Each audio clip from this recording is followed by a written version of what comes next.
Long time no see, off and on the clock crew. We crammed in a Wednesday show before Thanksgiving, and now we are back to cover this Week 13 main slate. As you might have heard from us on some other shows, it is not the prettiest slate, but we will find some stuff to like. We're going to do our typical slate preview, macro, our favorite scrolls. We'll do a little small field strategy, hop in a draft or two, and then wrap up with some pick'ems. I'm Pete with John and Nez. Let's do it.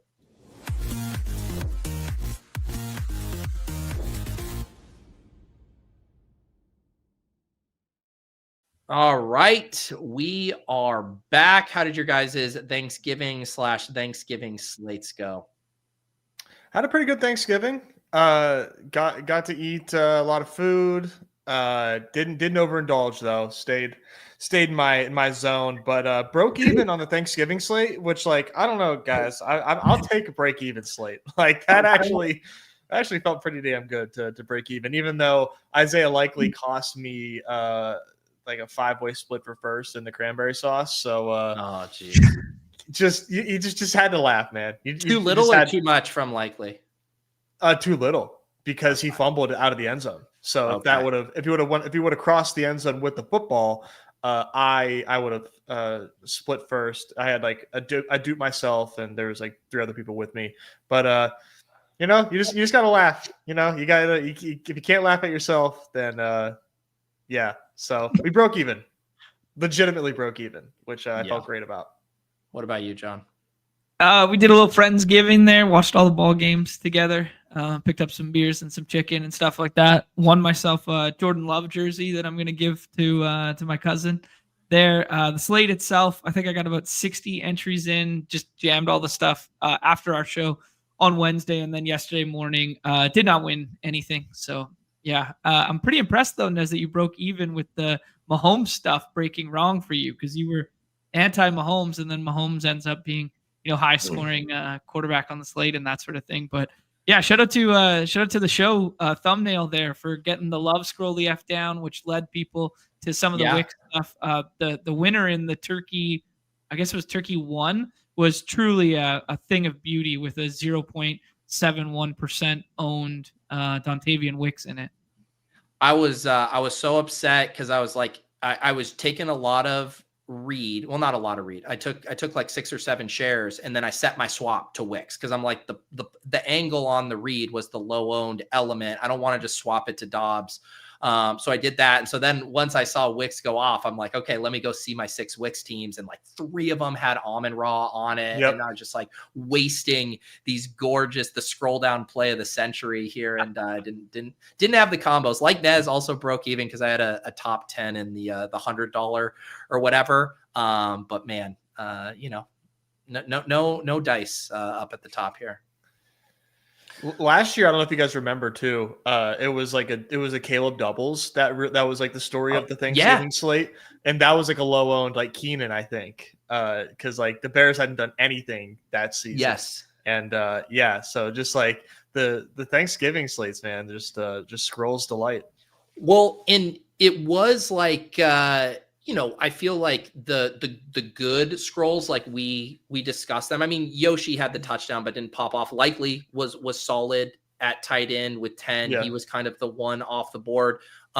Nothing with running back really gets there. I guess Keaton scores, and you might have been Davis, baby. How much Malik Davis did you have, John? Because we do got to give you credit if you actually. I only had one. I had one. Okay. in the cranberry. Yeah, that was elite. But it ended up being like kind of a chalk build, right? It's like Mahomes to Rice. I got it. Had the Amon-Ra and JMO, right? I should just pull this up. The main turkey winner, shout out to D Bag got 3. We're gonna say that one slowly. I don't know what that means, but we go Mahomes double, which was kind of hard to get with like the Mahomes Rice Kelsey, because you needed Kelsey to fall back. And then starts with the Rice Lamb. The Rice Lamb combo outscoring the front end of all those Chase Amon-Ra ones was like the big deal there. And then he goes one off Wicks at 0.87% for 25 points. And then a less than 50% owned David Montgomery with those 1-1-3-1 builds. That was the original turkey. Yeah. Yeah. Yeah, so nice lineup there. In not duped, there was the train right below him that was crazy duped, but the Wicks over, what was it, the JMO ended up being okay. Yeah, it was Rice Lamb with the Wicks instead of the JMO Watson mini correlation, essentially. Yeah, very nice lineup. Yeah, this is great too. Yeah, because there was the element. These teams here, what made this one tough, right? Is you had Derrick Henry. This is the second place team. Shout out to Dave and his friends here with this one. But you get Henry at 4, and then you're able to pair him with Rice. So you kind of needed the slight fall to make that work. The first place team just took everything, right as it was handed to him. Anyone could have drafted this team. It just the sicko scroll to Dontavian Wicks. Yeah, you kind of love when that happens, right? Where it's like, hey, you could have got this. This could have been you, as opposed to just like being in the right room. I also, just to give myself some flowers, I took second place in the Dirty Bird 3, guys. So wow, yeah. Thank you. The Bubble Boy in the Dirty Bird 3. Yeah, man. Yeah. No. Did cash, you have a sweat for it? Yeah, I did. And I would have split it if Mosi in the Discord would have gave me the Mahomes double that I had, but he took naked Mahomes, so I finished second to a guy that had my exact team with Mahomes instead of Jordan Love. So shout out to Mosi. So you said Mosi just did what happens a lot in our society, where the millionaire just pulls the ladder up behind him and doesn't let anyone else have success. Yep. Yeah. Hoarding the wealth. So gotta love it. Any other macro takeaways from this Thanksgiving slate for you guys from, playing? And, I had a blast drafting all these. I always wish you had a little bit better results, but any other thoughts? No, I mean, just like the Packers, man. Let's get the Packers in more passing game scripts and see what happens, because that was awesome. I think people may get a little overexcited about what we saw from Green Bay, just because I think the Lions are sneaky awful defensively right now against the pass, and not enough people are putting enough onus on that. But man, Jordan Love looked awesome, and let's see Dontavian Wicks come on in the back half of this season. That'd be pretty fun. Yeah, and I do think to your point of maybe not getting overly excited about it, it was like a perfect storm for fantasy, right? Where you have a shorter slate, and then it really condensed. No Golden, no Reed. Obviously, the tight ends haven't been a factor. So then it's like Watson, Wicks, and Dobbs, and you just get this really clean. You play the double stacks, and it gets home in a really nice way. Mm-hmm. Yeah, one last thing I would just touch on with this winner, that shout out to this guy again here. The Wicks play was even sicker at this window of time, because this closed Wednesday morning, and we didn't have the Reed news, and we didn't have the Golden. This wasn't a swap. News. It wasn't a swap. Yeah, that's why I was like, this is fucking sweet. Yeah. And it's like a perfectly logical Mahomes double stack, bring back David Montgomery, Green Bay pass catcher mini. It just tells the most obvious, perfect story there. Fading all the other Lions except Monty getting the touchdown there. So yeah, kudos. Looking at this lineup, really wish I had it myself. So congratulations there, D-bag it. All right, let's move on here and let's talk a little main slate. Definitely behind on my drafting relative to when we normally come on here. I got about 20 in this morning, starting to go through my sheet and the research and stuff. But we can start wherever you guys want. Macro, micro. What are you guys seeing on week 13? I think a lot of people will be in the same shoes as you are, Pete, with the Thanksgiving slate, and then going so heavy midweek there that everyone will be a little bit behind for this one, playing catch up, not as much content surrounding this one as well. And then the macro game environments, just like we had so many plus ones on the Thursday. We have another kind of like fun one that's going on right now, or at least fun for the NFC like standing standpoint. But then the game totals on these Sunday ones are just, I mean, you got one or two of them over 45 or something like that. Like it's one game over 45. Yeah. It might keep some people away, which would be some nice leverage for the sickos in the community who are putting in their efforts over the weekend here. Yeah. What do you see in Nez? Yeah, it's it's just like everything you guys said, man. It's ugly slate. All the good teams play on every other slate. We had the loaded Thanksgiving slate, which was fun. Even the Eagles and the Bears gave us some options here. This one is ugly. The totals are not good. A lot of the teams that have really high spreads don't have awesome running back options to kind of lean on. Yeah, it's pretty gross, but honestly, I think it makes it better for drafting. You feel less glued and tied to projections whenever you're on the clock. You can really kind of scroll around and pick who you like. So I kind of like that, where it feels very more loose in terms of drafting. It doesn't feel like ultra tight where you have to take players at certain tiers or you're playing bad, or it feels like that. Yeah. No, and I would say I really feel the grossness of the slate, and I think it can be a blessing for the scroll the F down bros is at the quarterback position. I mean, this is probably the weakest quarterback slate we've had all year. I don't think it's even close. Josh Allen at the top, and then a ton of pocket passers. So being able to scroll down, correlate, find some of these stacks. Like when I was going through my stuff, there were way more like both low-owned quarterbacks / low-owned wide receiver spots. Like, looking at, Daniel Jones and the Colts receivers, Lawrence and the Jags receivers. Even Herbert's going to be owned, but then you have like QJ and Keenan who aren't going to be owned. So like there are so many ways to get unique, because we always talk about picks 20 through 35 being kind of fragile. They're exceedingly fragile on this slate. Yeah, I mean, and that fragility stems to the front end of the draft board too, even where we've had slates in recent memory with consensus 101s and that sort of thing outside of last week, really. And this week's like another completely ambiguous first 6 there, maybe even first 8, if you want to include Josh Allen as being like that much ahead of the rest of that quarterback scrolly stuff that you were talking about. If you wanted to play it that way, by all means. So yeah, it is really a choose your own adventure. It is a scroll slate. It is a lot of fun, but the clicks in which you're making don't seem as fun on the surface as some of the Thanksgiving slate clicks felt. Yep.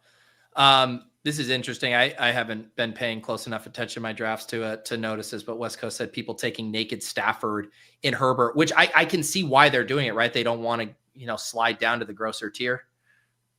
Yeah, I mean, if naked Stafford ever wins anything, I'll just never be there. Like the Herbert one, I get a little bit more because at least like the wide receiver tree is like spread out, and you might have 2 running backs in the fold to be dealing with, though I don't think O'Marion Hampton goes this week. But like the Herbert one seems a little bit more plausible than the Stafford one there does. I'll be honest. I think naked Stafford's fine. The quarterback slate is that bad, and Stafford has just been like a touchdown machine, where like if we're being projection pilled about it, I think once Josh Allen's gone, you kind of rush to Stafford, just because he's just been a touchdown machine, man. And big spread here. I don't think that's really going to change as far as the MO for the Rams in that regard. But like, it doesn't mean I'm going to do it. I'm just trying to give them some credit. The naked Stafford bros, of which there are currently many. Yeah, I just think the problem with, like you said it, like he's so touchdown dependent and he leads the world in passing touchdowns. Like, where do they all funnel through? Well, the 3 guys getting drafted in the player pool in front, right? Yeah. Of course. It's just like a matter of, the combos you get, like who are you taking instead? I will say this. If I were to do it, a Stafford, I would really want to take Ted Arroyo or Rico opposite it there too. It's kind of like my correlated angle. And I kind of like both those guys this week. I was just talking about Rico with Adam, and he's one of my favorite scrolls at running back right now. I'm kind of surprised. I mean, I understand the matchup, but with how much he's catching the ball and just how good he is in the volume, I think he's a pretty nice play. Let's see. We could kind of go position by position here. I mean, we started talking about it with the running backs, but let's go ahead, with the quarterbacks. But yeah, let's talk quarterback, because like we said, Allen clearly the top option, and then Herbert and Stafford are at about 100% draft rate. And then it really falls off into scroll territory at QB4. Like Jacoby, I don't think is going to be 100% drafted because, people will go and get their stacks. They'll do some other stuff. But what are your guys' favorite non-top 3 options? You go first. Love Jacoby. Yeah, love myself some Jacoby, man. Just continuing to play what we've seen from him. 300 yards against the Jags, even like with getting banged up in the middle of that game. Pretty impressive. It seems like we're gonna get Marvin Harrison back. I know he just got limited. He was limited again, and it was like an illness. I thought at least that's what I thought I saw. I think it was an appendectomy or whatever. Like he had the emergency surgery, right? Well, right, and then he was back from that, and then I thought I saw that he was like there was an illness tag, but maybe was somebody else. But regardless, just having Marvin Harrison back, I think is beneficial. I like Michael Wilson, I like Trey McBride, but really it's just like Jacoby, man. And I think this is a fine slate. Once again, we talk about Stafford naked. Like if you take Stafford naked, you could sure as shit take Jacoby Brissett naked. Because the Tampa, the Tampa defense, man, you beat them through the air. We don't really have a great running back option for the Arizona Cardinals right now. And even if you did, like, who cares? Why would you want to play a running back against Tampa? Baker potentially back kind of helps speed that game up. Really like Jacoby, man. ADP 28. I know he's not a scroll or anything, but as far as non-top 3 goes, like I like Jacoby more than Herbert straight up. Okay. Yeah, I'm with you on that. I mean, the Herbert stuff's interesting just because the offensive line's been bad. This does seem like a spot where they could have a ton of success on the ground. So yeah, that ADP does feel pretty rough to me. What do you like, John? Yeah. So the Jacoby stuff, I think it's going to be like paired so heavily with the Arizona stuff above that. Like I do like Nez's idea of like, hey, run it naked or run it with like Marvin Harrison Jr. or something like that. I like the Trevor Lawrence stuff. I'm scared about the Baker shoulder. Sam Darnold's going to be overstacked with JSN. So I'll probably be like soft fading that, even though in a vacuum, it would probably be my favorite one. Really scared about Daniel Jones's health. I think he looks bad. And then really scared about Brock Purdy with like the conditions, the snow, the whatever, the winds that are going on in Cleveland. So scrolling past it all and basically playing Josh Allen at the front end, then Stafford, then a little bit of like Jacoby, T-Law in there, and then scrolling past it all and getting like absolute dumpster diving at the bottom here with like 5-6% owned guys like Cam Ward, or it's disgusting. Yeah. No, for sure. JM was just talking up Cam Ward too. I mean, he had what, like 27 points last week. I was talking about how the Jags are a pass funnel. I mean, they're top 5 against the run and but top 12 friendliest matchups to the pass. So like if it hits, like it's hitting with Cam Ward. So yeah, I think it's a good one. I'll give a sneak peek of like one of my gems that I posted. Like my gross one that I like is Tua, where everyone's in on Achane, everyone's in on Waddle, and no one wants to touch Tua. And again, the same projection thing. It'll be like, yeah, I'm sacrificing 3-4 points on some of these other guys, but like if Achane or Waddle is like nuking, like Tua has like a pretty high floor, and I do think a ceiling in those scenarios. And like the matchup versus the Saints at home, like. I don't know. I'm in on that. So, I'm probably not going to do any like naked stuff, but I will definitely have some like Tua with Achane and Tua with Waddle. Yeah, 100%, Pete. The Tua stuff, the Shroud stuff, the Bryce and the Cam stuff at the bottom. I'm about it, man. Yup. Yeah, the Stroud ADP is like Stroud having a lower ADP than Shadur Sanders is something, and I know it's probably just lingering because no one's really clicked him with the injury coming back. But we just got word like an hour ago, like he's good to go. This Colts game indoors, yeah, Colts banged up. Yeah, people are still like afraid of Sauce, I think a little bit. But the one note JM was mentioning that like the Stroud stuff when he hits is when teams don't have like a really good pass rush, and like the Colts haven't been getting after. I think, is it Buckner who's out? Yes. And Tre'Davious Ward, I think too, right? Okay. So yeah, Stroud is kind of like love for me too, where these guys I just like am naturally predisposed to like and play too much, but I do think this is a good Stroud spot. Ward went LP today, so maybe just keep an eye on that. I thought it was going to be like almost guaranteed out this week, but we'll see on that one. But yeah, the pass rush still holds true with the DeForest Buckner stuff. Yep. Any other sleeper quarterbacks you guys want to shout out here? Let me see if I can possibly get to anybody else here. The only thing that I can really make a case for, and I will do my best to make this case, is Bryce Young. Okay. Just because I think that they are no doubt in my mind playing from behind in this game. And you're just like trying to look at quarterbacks that I think are going to drop back a lot, that have a stackable piece, that have shown some life in some form or fashion, in the past like 3 weeks, which is really hard to say for these quarterbacks that we're scrolling to. But Bryce Young, man, I think they're gonna have to drop back a shitload. It's just a matter of what he does with those dropbacks. But for as far as the guys ahead of him, I like him pretty much up to like Baker, as far as like or two. Well, two is just too low. But I'd probably have Bryce Young like QB8 as opposed to QB 15. Yeah. Yep. I think it is going to be, it's a funny thing to say. It's like a good week to scroll when like the default ADP is essentially scrolling too. I know, right? I guess like everybody is. So I guess we could talk through that from like a game theory standpoint. If people are going to be more spread out in their own portfolios at quarterback, does that mean that they're getting even more condensed on the running backs and wide receivers with round 4 and round 5 ADPs? Because that's where it's like, hey, I can just wait on quarterback. I'm going to stack up JSN with Sam Darnold or whatever. Then you're clicking the same guys over and over in that range instead. I think in a vacuum, it means they're getting more condensed at the other onesie at tight end. At the other onesie. Yeah. I think when you get these scroll heavy quarterback slates and then you get like strong tight end, top end, you all the leverage gets introduced by back end, tight end, I guess. Okay. Yeah. Yeah, I think the running backs will be fairly condensed. I mean, I agree with like the premise of what you're saying, Pete, that like if everybody's taking QB last, are we not just like jamming chalk at the flex positions because like nobody's comfortable scrolling that early?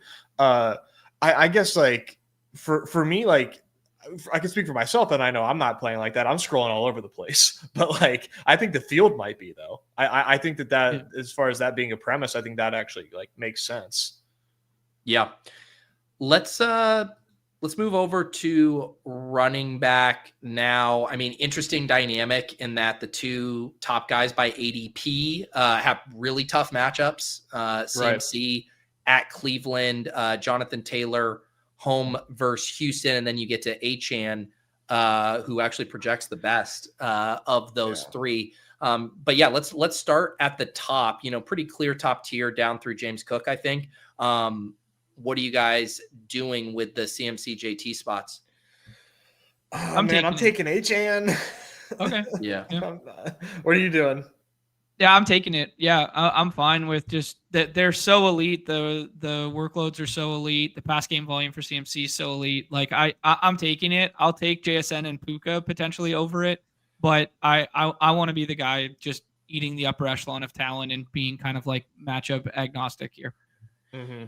Yeah, I think I would like to have an underweight spot. I'm okay being at like 8%.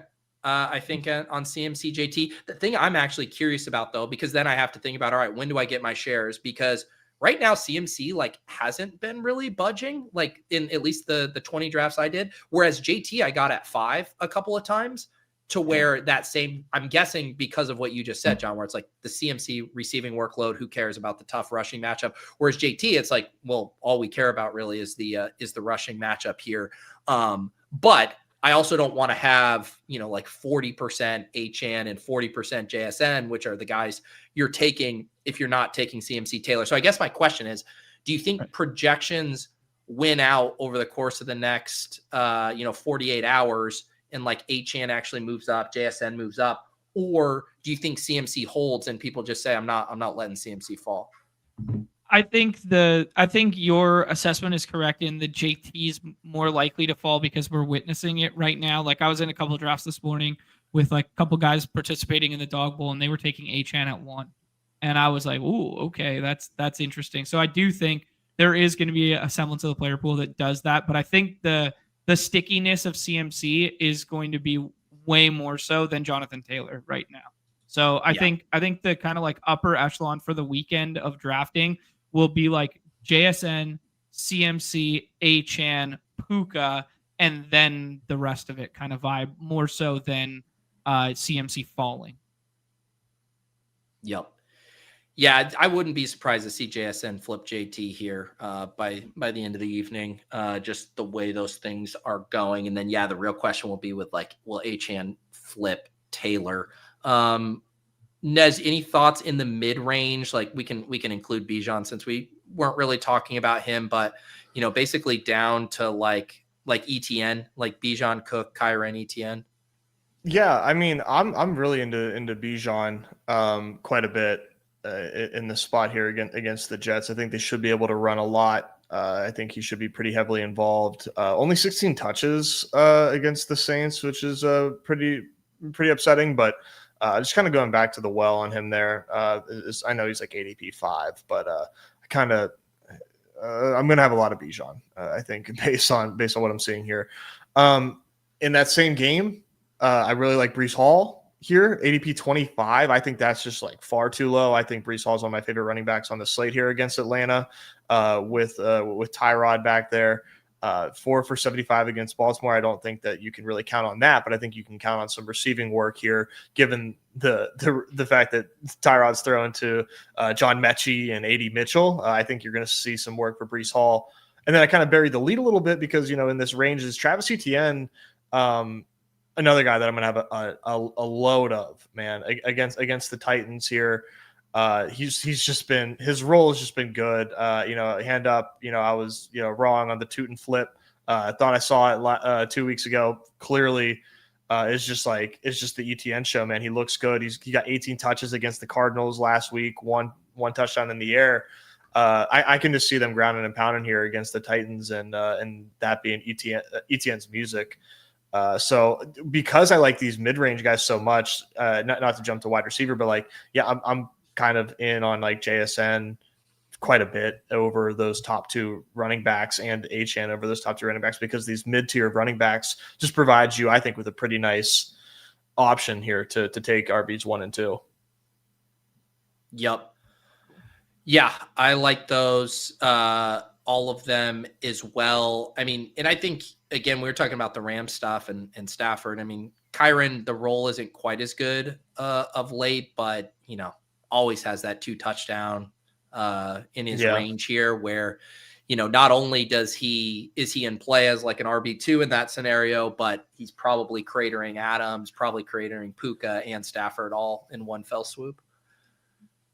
Right. Yeah. A lot of leverage involved there. One thing I want to look up right now, because I don't know off the top of my head, is like the quorum usage in the last like 3 weeks, how that's looked, and like specifically like red zone touches, because it just seems like you're seeing a lot of quorum lately, man. And I'm just not sure exactly how truthful that actually is in my mind's eye. But I would like, if I'm comparing it, I would probably start at like week 8. I'm going to use arbitrary endpoint just because I feel like you're seeing it more lately. Yeah. He hasn't surpassed 39% of snaps. That was the week 10 game. 28, 31, 34, 39. Yeah, but like look at the inside the 5 rush attempts. They're splitting that. Yeah, so that definitely has gotten flipped over the past few weeks. Yeah, that's interesting. Red zone opportunities in week 8, neither at a touch. Week 9, 6 for Kyren, 1 for Quorum, 3-2 the following week, 6-3 and 11. So I imagine we'd have to go back and look at like what that game was and whatever. And then week 12, only Blake Quorum had an opportunity. Yeah. Yeah, I don't. Yeah, I mean, their stuff. I mean, the entire running game trended down over the past few weeks. Right. It looks like, but they've been in parallel a little bit. But yeah, it's probably more of a fake change in the same way we got fooled a little bit by the Tootin stuff. Right. Yeah, I mean, they were up 34-10 against New Orleans. They were up 42-26 against the Giants. Yeah, I mean, like these look like 34-7 against Tampa. Like these look like games where it's like, yeah, those are the scores where you would mix in your backup running back. Right. Yeah. Two spots we should talk about that aren't going to show up in ADP really here is the Chargers and the Bucks backfield. So it sounds like from what I'm reading that Bucky is going to go. He just got the green active tag on the site. Okay. On the flip side, I just saw Field Yates tweet out, while Omarion Hampton is back at practice, still no clear sign that he's going to be activated for the Chargers by tomorrow. So the tea leaves seem Bucky good to go, Hampton most likely out is how I would probably be playing it right now. Yeah, and I think the field in a vacuum is going to react to this one backwards. I think people are going to want to jam Bucky at his ADP right now. There was some coach speak stuff about hot hand approach, about working him back in. We saw it with Chris Godwin last week that like he didn't come into like a full role here. I think Kamani Vidal has the ability to be Emmanuel Wilson of this week. It's so funny you say that, John, because I was just going to say, I think you should play this like the Josh Jacobs, Emmanuel Wilson thing. Just take Hampton and the Kamani Vidal, once Hampton's ruled out, is going to project as the best swap anyways at running back. And then you can swap it. I've even been taking like some Olave Q tag in last round as like the placeholder bit too for this spot. But yeah, I'm kind of surprised, I guess, because of the Hampton stuff. That's why Vidal's ADP is down here, which again makes sense. But yeah, I think Vidal is going to be a really, really strong play. Like if you rule out Hampton right now, who projects better for this week, Vidal or Bucky Irving? Vidal, and it's like not close. Right. Probably, like 2.5 point projection gap. Yeah. Yeah. There's so much volatility with Bucky. Yeah, I think we'd be lucky to get a Rashad White-esque stat line from him. Like I think it could be way more efficient, but I think we'd be lucky to get like 8 carries and 4 catches or something like that. And the reason is because Sean Tucker has earned 10 carries again. Like you can't not give Sean Tucker 10 carries now. There's been a lot of talk too about like the Bucky's mental health and how he's dealing with this injury. So like it's really interesting like to see how he plays here. If he play like genuinely, like there's been like he is not like at 100% is what all the reports have been. So how is he running? Is he timid? Is he shying away from contact, or is he like get that run, take that first hit, he's good, and now like he's like, I'm good, coach, I'm good, like forget all that noise, like I'm back. So like there's that aspect too where like I really think that where I lean though is like I lean he gets eased in, and I think that it's just like I mean I'm not gonna have any Bucky this week because I think it is going to be a very much eased in thing based on that noise on top of obviously Sean Tucker's emergence just being too good to ignore. Why force Bucky to take 20 touches in this game fresh off an injury when Sean Tucker is like doing such a great job? Obviously it doesn't really make a lot of sense. Right. Yep. Yeah, I agree. Yep. Go ahead, John. Yeah, I was just going to ask if you guys were into anything deeper than this. Like New Orleans is thin this week, especially if they get no Olave here. Like, is anyone interested in Devin Neal? Is anyone interested in the Woody Marks role? Is anybody interested in Aaron Jones with, I don't know. Does the bro come in there and rising tide lifts all ships in the Kevin O'Connell offense and he becomes I don't know, a Nick Mullins-esque cult hero here, and has a Brock Purdy-esque rise to relevancy as an undrafted quarterback here? Yeah, I mean, I think you named the 4 that, I probably won't have more than like a couple of shares of each, but would be the 4 that if I saw that in a winning lineup, 1, I wouldn't be tilted, and 2, I'd be like, that was a sick play kind of thing. Yeah, I mean, San Francisco, I put Judkins in one of my gems. I mean, San Francisco's been awful against the run. Judkins too, like the interesting thing about him is he's shown like multiple ways to get there, either just being the goal line guy, but not having big plays. We've also seen him rip off some big chunk games, and they could just hold serve here at home against the Niners as far as like game script wise. So yeah, I like that. The Devin Neal stuff, I agree. Yeah, go ahead. If we get some snow and some ugly ball in that one, given how low that total is, that game could be like the game that you look up on Red Zone and it's like, how the fuck's that game over already when the other games are in like the start of the fourth quarter? Right. Because they're just like, it's like 25 ground attempts back and forth at each other and the clock just churns. Yep. Yeah. Woody Marks too, like continuing to buy in on the youth movement for the Texans and the Chubb phase out. And then, the Jones stuff is probably the hardest one for me of the bunch, just because we did see Mason really kind of reclaim a bigger role there. And they're also just huge dogs. And I'm not quite sure like the Aaron Jones pass catching role. And I guess I don't know anything about Brosmer. It's like, he going to be a check down guy? I don't know. But that one, just the team total, that spot feels gross to me. You called him the bro, John. I think we might be calling him the bra. Bra. We gotta wait. We gotta wait to figure out how to say this guy's name. But I think he might be the bra. I mean, I think it is pretty interesting. We're not a wide receiver yet, so I'll save it. But I like Aaron Jones. I will say I think Aaron Jones is a good scroll. He's got a really nice role right now. Like he's Aaron Jones. It's just a matter of like what kind of how much is the bra going to check down. Hopefully he does.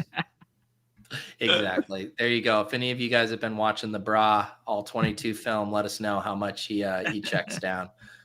All right. Let's head over to wide receiver. Did just get a Arizona injury report. Harrison officially listed as questionable. Imari DeMarcado is out. I think you could circle back. I was looking at the input stuff and the utilization on the previous show. And Bam really kind of holding off Michael Carter, both obviously rushing, but also pass catching. So he's kind of interesting. Yeah, it's funny that you guys bring that one up because I was just looking at that. It's very interesting because he's 20 points lower in ADP, Bam Knight is, than Michael Carter. So Michael Carter is like RB 22 or 3 or something. And obviously Tampa Bay, we talk about Vita Vea all the time. It's not a run up the gut matchup. It's not a spot. But if this offense is moving and you get down to the goal line, who says no to Bam Knight doing a Kareem Hunt impression and falling into the end zone twice? And that could separate on this slate. His role is good. Like back-to-back weeks with a touchdown. He's had 4 receptions in back-to-back weeks. And we also saw him, I don't remember what game it was. He had a big play too. So I don't know. Yeah, he's got a little juice. Yeah, he had a 60-yard touchdown called back in one of those games. That's what I was thinking of. Yeah. Yes. It was I think it was the San Francisco game. Yes. Yeah, so if that doesn't get called back, you're looking at like a 25-point box score and everyone way more excited about him. Mm-hmm. It was a phantom hold too. It wasn't even like that. He was popping in the S words on DK a bit too when I was running stuff with Adam earlier. So there you go. Naughty. Let's see. The wide receivers, clear top 2 at the top, with JSN and Puka. Adams kind of in a mini tier of his own. And then you're down into an okay mid-range. But like we said, the Wilson stuff gets pretty complicated if Harrison is back. And I should say complicated at this ADP. Like you want Wilson to be like a scroll down guy if Harrison's in. And, I guess the contest hasn't been drafted a ton yet, but that would be kind of problematic for him.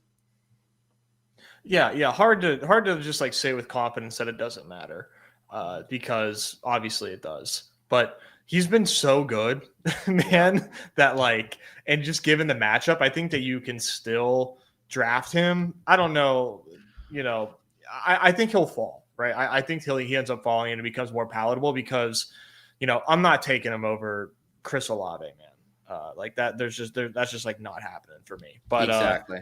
Yeah, I mean, maybe we get bad news on Harrison or something. I don't know, but I would love somehow, some way to get to some Michael Wilson, but it starts by me taking Olave first. Yeah, that Olave one's a very interesting 1v1 because like both of those guys could break plus or minus in either direction. Because like Michael Wilson, if you get the no hairs and stuff, will project like there, and then the Olave stuff, LP, DNP, LP. Just I don't know what to read into it. At least it's not his head. Let's say that I believe it's a back. But yeah, that one's interesting because man, New Orleans is gonna be thin if Olave ain't there. And this is, Wilson's ADP is in line with his projection right now without Marvin Harrison, where Olave is below where his projection would be because of the Q tag and because he's always boring for people to click. So you're kind of you're slurping the Dipperino on Olave and you're tippy topping that Topperino with Michael Wilson right now. Yeah, more or less. Yeah. And I think as drafts goes on, man, you're going to see Michael Wilson fall. Like, this contest still has a long way to go in terms of ADP being solidified. Yeah, but I could totally see this being like to Nez's point of how good Michael Wilson has been and just how he hits, right? Like even the combo of the ADOT and the volume has just been like fantasy nirvana, but you could scale back some of that volume and still have high efficiency on a couple of bombs and easily have like a 17 to 20 point day. It's again, I just want that at like a 30% ownership and not 75 or 80% ownership. Yeah. Well right. And I think too, just to like one more note about this game. And like, I just love the Cardinals offense here so much, the pieces I want to draft. It's just because like these other pieces in terms of passing games like really need game script to kind of go their way, whereas like against the Bucks, man, like you're just not running the football on them. So like it's like no matter how the game script goes, like you're gonna have to throw. So that's why like I want to get to Michael Wilson. I am getting to Trey McBride and I am getting to Jacoby, but I think that they have a very safe floor just because of that fact. And then if Baker suits up. And is able to kind of go blow for blow, then yeah, man, this is like pretty clearly like the spot to be this week if it does end up popping off because of the rest of the games and how they look. Yeah, like dude, you guys don't look now though. Have you seen Short King Summers box scores most recently? Though Greg Dortch, man, this guy, I played him in a couple doubles in the Dawg Bowl the last 2 weeks there, and he scored in back-to-back weeks. So if you get no Marvin Harrison. Little Greg Dortch down there somewhere in the tens. There you go. Nez, how do you Nez, does your life feel like you just have so much more space in it without the Dawg Bowl occupying all your early week attention? Yeah, I'm being a very good son-in-law, very good father this week for the holidays. Next week is where I'll really feel like the chasm because I'm busy with the holidays. Next week, well, I'll be traveling, so but yeah, no, it definitely feels like I have the world at my fingertips right now in terms of free time. Dude, speaking of holidays, you wasted no effing time in getting that Christmas tree up. Oh, bro, absolutely not. The thing is, we have two. Obviously this is the one in my office and the one out there. I whipped this one out at first and I thought it was the big tree. And then I put it up and I'm like, yeah, that ain't the tree. And so I threw it in my office, and I don't know if you can see, we've got some ornaments up there. There's actually two. The one, so this is Mr. McCaffrey. Oh, nice. Yeah, and then down here is Minka when he was a Steeler. Oh, that's wow. fun. Are you sure you don't want to replace that McCaffrey with a HN or JSN? They didn't have them at the Hallmark store, so I had to settle for CMC. There you go. Do you know one of my? Oh, go ahead. No, I was going to say my grandparents used to give us one of those Hallmark ornaments every single year. So I have like a collection of like 30 of them for like the chapters of my life. A couple like we got like Albert Pujols on there. We got a couple Wayne Gretzky, got a Yoshi, like stuff like this. Yeah, such a sick tradition.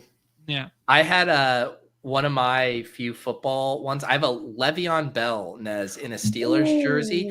And I can't, it was a man's bit. There was like, I way back when I was doing the man stuff, I bought a few of these football related ones. And I can't remember. It might've been when he was like busted for weed stuff or I don't know, that I was like, but it's the one Lauren, I think it was finally last year. She just like, cause we're hanging up the ornaments and I just emptied the box and put them all up there. And she finally was like, what is this? Like, why is this ornament like on our tree now that we have like photos of April and stuff? So I think the Le'Veon Bell finally got banished to some other shadow realm. Yeah, exactly. No, you gotta have the mismatch ornaments. They can't be too matchy. Yeah, it's not our subscribe. call. Fully it's not our subscribe call, to that though. theory, dude. Yeah, the man's had like what? He had Lev Bell, Josh Gordon, Justin Blackman. Who else got suspended for the electric lettuce there for the man's? The electric lettuce. Let's see here. Let's talk some scrolls though at wide receiver. I think anything after Shakir is probably going to be coming in, less than 50%, probably less than 30% for most of these guys.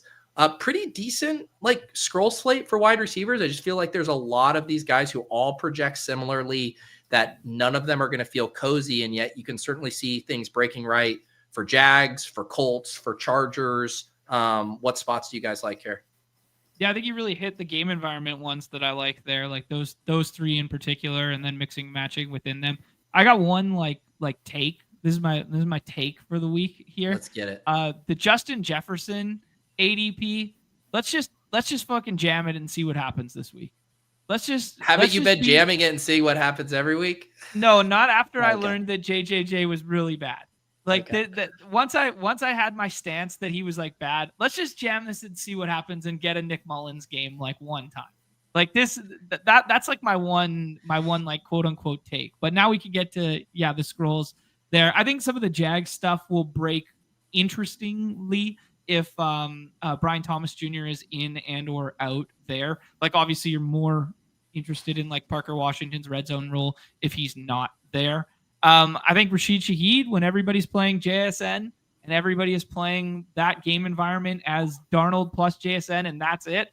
Like let's just see what happens with a skinny stack of Darnold and Shaheed at the bottom there, kind of off of the San Fran stuff, just given the weather and stuff. But if you wanted to play like some Purdy skinnies that are contrarian, I think it's viable, but it's probably a bridge too far for even your boy. And then Jordan Addison with the same thesis of like, what if the bro is the bra? What if the bro? That's awesome. It does suck that the first game is a pretty brutal spot on the road at Seattle. Like, man, because no one would be playing these guys even if they were at home in a good spot, right? Like everyone just like, I'm not dealing with this and the uncertainty of it. But yeah, man, the Shaheed stuff is tough. He's had like a non-existent role. You have to bank like the 60-yard touchdown, but even then it's like how many extra catches, even if he does that, like he could get you to 12 points. Can he get you to 15 or 16? That's the thing there. Yeah. You literally need like 2 40-yarders or something like that to matter. Yeah. Yeah. I think one of my favorite scrolls right now is Mooney. Okay. I know we're dealing with Kirk Cousins, who is he's Kirk Cousins, but these Jets, man, I just think the Jets are so bad that Mooney can still get here. Get there, I guess I should say, as the only guy in town. No Drake London. I'll take a shot on Mooney on this slate. Yeah, the Cousins Mooney narrative, and like, dude, Cousins' arm strength looked pretty good on that deep ball he hit him on last week. Like 50 plus yards in the air. Like, what the hell? Like that is not the Kirk Cousins shoulder injury stuff that we were dealing with at the middle of last year. Yeah, I like that call, Nez. I would say the other, I'm surprised too. What do you think about Metcalf with Rodgers back? Normally Metcalf, he's weathered a lot of bumps along the road. His ADP normally doesn't dip this far. I also have the game that like Jalen Waddle put up on the Bills a few weeks back in my head, thinking about DK Metcalf here. Highest total on the slate, which I know isn't saying much, but like if you get a back and forth here, I kind of like Metcalf. Yeah, I like Metcalf a lot, man. Super discounted based on his ADP. Rodgers being back, I think, is a huge deal. And yeah, they just have like no other wide receivers that are serious here, and probably going to have to throw a little bit. I'd imagine it's gonna be a tight game, and I don't think you can just pound the rock with Kenny Gainwell the whole time. I'm glad you used their RB1 in your analysis there. Thanks. Finally capitulating. Any love for Carolina pass catchers not named Tet, or a New Orleans pass catcher if we get no Olave, like Bailey or anything like that? AD Mitchell, any interest there? I haven't done like the work on Jalen Coker, but like you're seeing him become more and more involved. So like I need to like, look into him more to see if the usage is going up, because it feels like it is. Because that coincides with like what I'm saying about Bryce and the QBs, is that like they're gonna have a lot of routes running, a lot of dropbacks if they can sustain a drive or two, because they're gonna be trailing. So that I think he's at the very least interesting in that like 1% giga scroll, probably less than 1% if I'm being honest. As a giga scroll here. I'll give you my giga scroll that I didn't write up because it's giga. For me, it would be Jaden Higgins. Yeah, I was just looking at him. Yeah, his role's been increasing. They like him in the red zone back to back. I mean, 3 weeks, 7, 9 targets. I like this spot too. Like, this is one of the games I think could develop into a back and forth with Colts, Texans, and Stroud back. Yeah, again, I think you can question like the true ceiling. Like, is Jaden Higgins ever getting to 25? That's probably out there, but I could see like an 18 to 20 point thing, and you bring along Stroud for the correlated ride there. And yeah, I kind of like that one. Yeah, probably for I like it too. I like the thesis associated with it. But a lot of these plays that we're talking about right now are probably strictly like small field second double, or is like goal line stand thought process, right? Yeah, I think, I always like, the occasional, low owned double in the big BR. But yeah, you're right. I mean, when we're talking about these guys, just in the guys we pulled up, the Neal and the Aaron Jones, like you're talking about a sprinkle on these guys. But yeah. The other one spot that's like ambiguous that we could talk about is like the Bills, and such a healthy team total, Allen going every single time. Shaheed's basically the only other pass catcher that gets drafted along Allen. Have we learned our lesson that we just never stack Josh Allen? This was the one I had the debate with Galen about on After Dark, and it is so it does seem like when Allen is the guy you need, that it's so often because he has 2 rushing touchdowns, and like when Allen is the guy you need, it certainly raises the Shakir floor, right? Like his floor goes up, but I don't know if the ceiling actually comes along with that, just the way so I'm kind of with you. Like when I was looking at it, and I'm going to have Shakir, like I like the spot for Shakir. I think it'll be mostly as like one-off Shakir. Yeah, no love for like a Gabe Davis role as a field stretcher or anything like that. It's just all way too thin. Well, I was looking at this in the the Run the Sims, like the market share stuff. So we probably are going to get Keon Coleman back. Like, I assume, like, is he going to get, held out 3 games in a row? And then they sign Brandon Cooks, and they have Shavers, and they have Gabe Davis, and they have Curtis Samuel. And I'm just like, I don't even, with 9 roster spots, I don't know how you get there, much less with 6. Right. Yeah. No, entirely fair. Just wanted to throw it out there and have the conversation. One more for you, Jags wide receivers, because again, I'm with Nez. I like the ETN, but if Tennessee like hangs like they did with Seattle, do you guys have leans? It looks like Brian Thomas is going to play. We got news that he's in while literally like the moment after John said his name, we got the notification that he's in. Yeah. So what do you guys do? Will you dabble in any Jags wide receivers? Oh, for sure. For sure, man.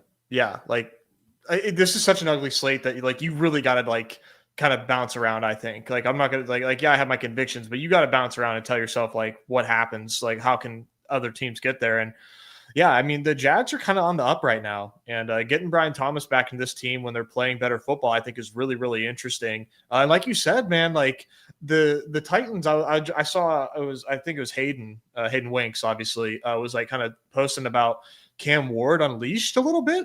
I'll be honest, guys. I'm not watching the Titans, but I'm like I'm listening to what people are saying, and I'm seeing box scores, and it does seem like they are unleashing Cam Ward a little bit. And like you said, Pete, they are a pass funnel that is the Jags. So that you could have a sneaky little back and forth game there where like maybe the Titans aren't making this competitive, but they have some explosive plays that speed up the game a little bit because they're sure shit not going to be able to run the football, man. So all that to say, yeah, I think getting to these Jags receivers makes sense. Brian Thomas, obviously, like very, very attractive to get there.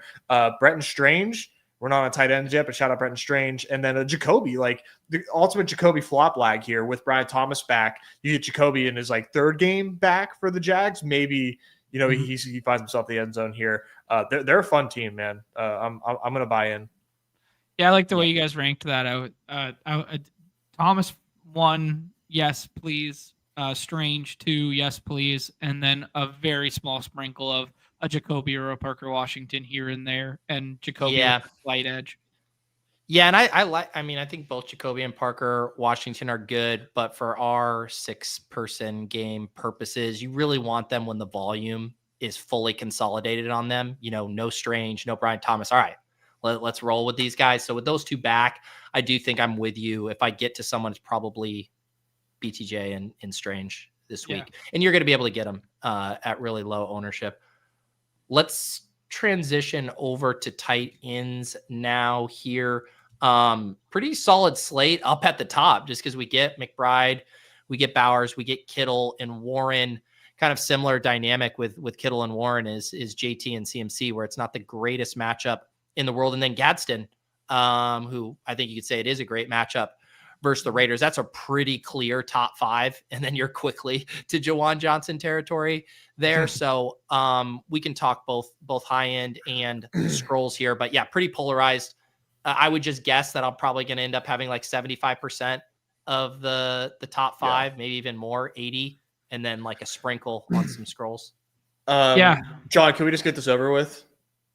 Oh, yes. Yes, he led the team in carries last week, and their lead running back is no longer going to be present on the roster here. A little sprinkle of Taysom Hill at less than 15% owned in our contest. How do we feel about that? He's such a sick fucking play, dude.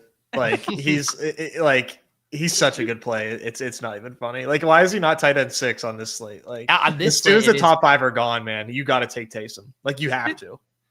I'll go bear case Taysom for 1 second. Why doesn't he catch the football anymore? And why doesn't he ever line up at the tight end position or out wide? Like, why is there nothing creative about this anymore? Because like in the past, like, especially if Olave was a little banged up or going to miss here, oh man, pencil this dude in for like 2 trick plays at the quarterback position, 8 carries and 3 targets, 4 targets, something like that. Like, why don't they just use him in different ways other than like he's basically being used as a backup running back right now and running for 1.9 yards per carry because he's 36 years old? Well, I think the sad truth is because he's 36 years old, he probably sucks.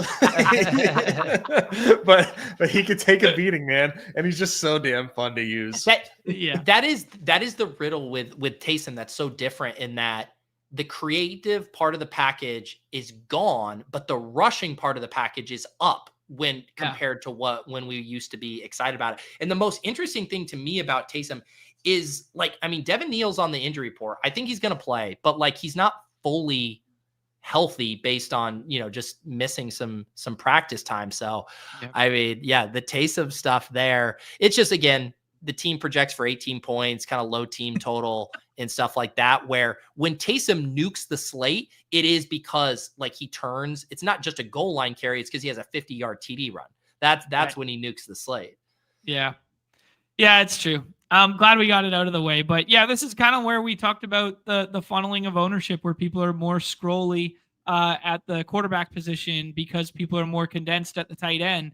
And, maybe that's just because it's super top heavy, but I do actually think there's some decent scrolls. Like, that one's kind of fun there. The strange one we talked about already is pretty fun.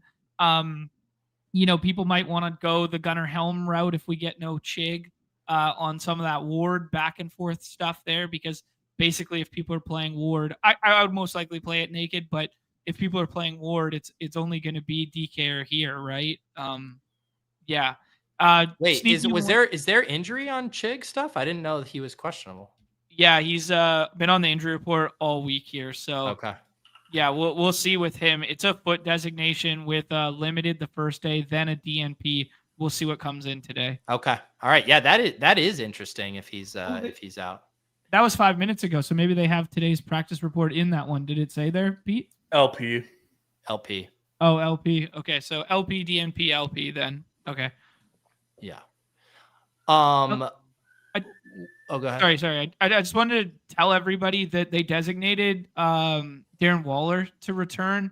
He still hasn't practiced this week. I don't think he plays this week, but just put it on your radar going forward. Like, Miami sneaky still like in the hunt right now, so he might get some usable snaps in the future here, but probably not this week. Yeah, that's a good note. We mentioned the Stroud stuff later. I do like Schultz a good bit here. Just seeing a ton of targets. I mean, one other guy I kind of like is AJ Barner. Ooh. I think AJ Barner here again, like the big team total spot, and he's like nowhere to be 25. found here ADP wise. But he's 2 weeks removed from an 11 target game against the Rams, and again, it's kind of thinking. I probably wouldn't one off him. It would almost certainly be with like a Darnold JSN team where I tack him on of, again, gross slate. You were doing other positions when the top four were going. See if you can bank, the 12, 13 point, week in a correlated fashion from Barner. Mm-hmm. Like that. Any luck with the Fannin bet? Bang, not a very good San Francisco defense, but it's a Shador, and the total is like 5 points. Yeah, I don't know. I don't think it's like the worst thing in the world. Tight end 15 for our guy Harold Fannin. Yeah, and it's kind of, I think we maybe mentioned this before when we were talking about Fannin, and maybe it changes a little bit with Shador, but it's like Fannin just has this great floor, and we just haven't really seen the ceiling from him. Yeah, I can't imagine we get the ceiling here, but can't help but like think about it. Well, we were in our in one of our high stakes teams, we were like Gesicki or Fannin. We're like, oh, we're playing Gesicki for sure. Yep. And now, I would have. Now I wish we had the Fannin out still after last night. Any other tight end stuff here, guys?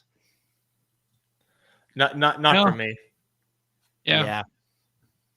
I don't either. Yeah. I as like a non-joke point, I do think it's good to call out Taysom just because like you won't see him in projections or rankings. Like he literally breaks the models. Like there's just nothing that they can do to make the true range of outcomes show up here.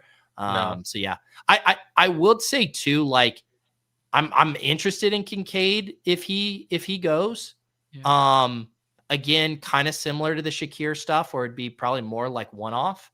And you play it to where like he scores the touchdown or whatever, but he's been their best receiver this year. And that's what he is. I mean, he's kind of like Gadsden in that regard too, right? Like he's just a receiver. It's not like he's playing in line a ton, but yeah, Kincaid at non-existent ownership, in a good matchup.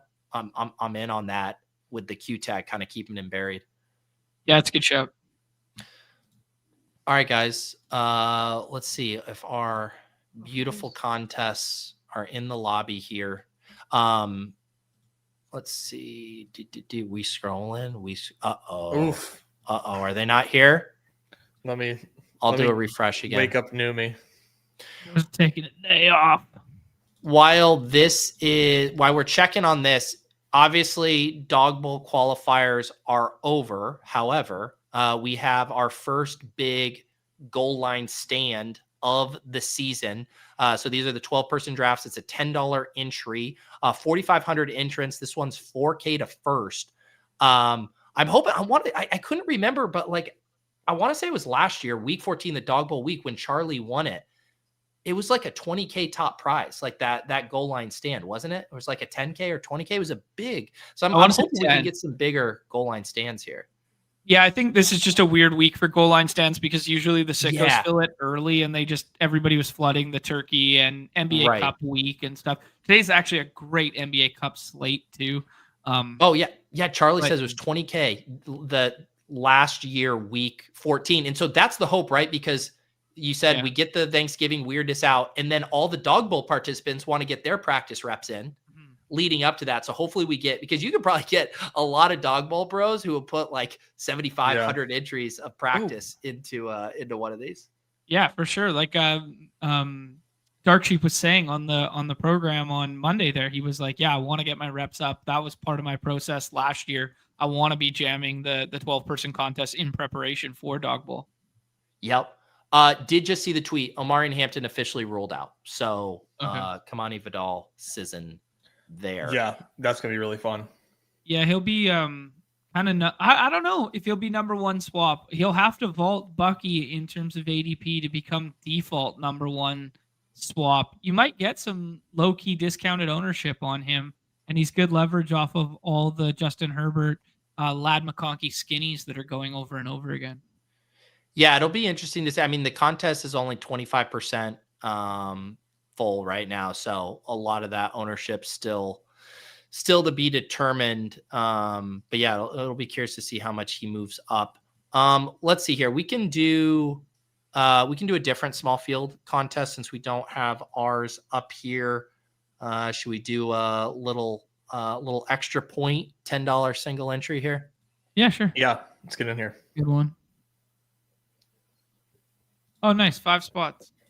All right. Friends and family, come join us in the extra point here.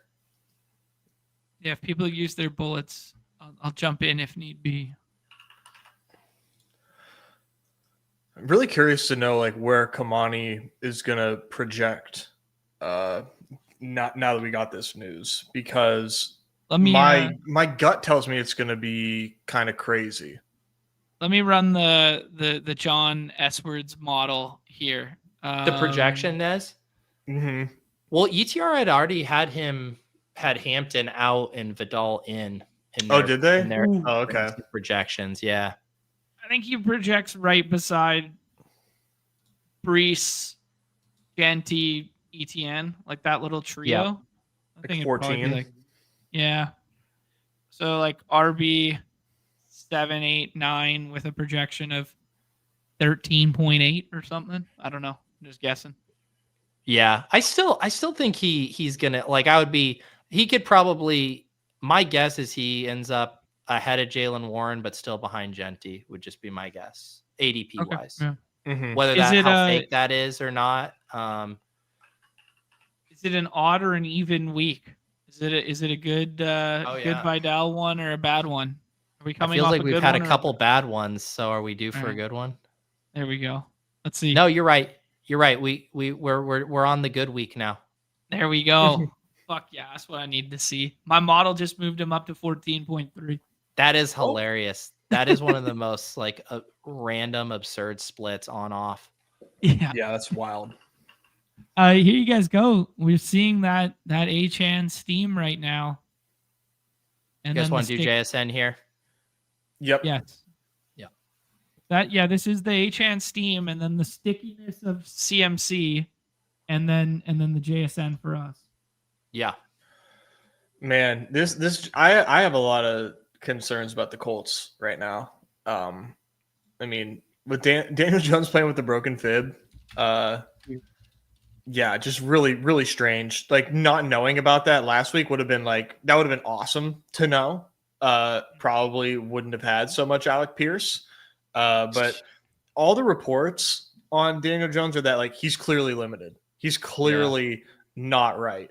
Guys that are at practice watching him play are telling us he doesn't look good. and they're like but the Colts are like, he's good to go, Daniel Jones is like, I was out there last week, I'm obviously good. PD So they're joking to us. Thank you. Cook, Bowers, Kyron, Nico, Herbert, Ladd. What do you guys like? I view Cook as a tier here, but that's me. Yeah, Cook feels good. I agree. Yeah. Down 2 linemen, but I still think that like the Buffalo game plan is pretty clearly run the football if we can. Yeah, M. Stockton was talking about that with the banged up whole line. Does TJ Watt just poop on Allen similar to what the Texans guys did? No, dude, Watt's not the best pass rusher anymore now. It's all Herbig. Herbig and Highsmith are the big guys on the line now. Woo.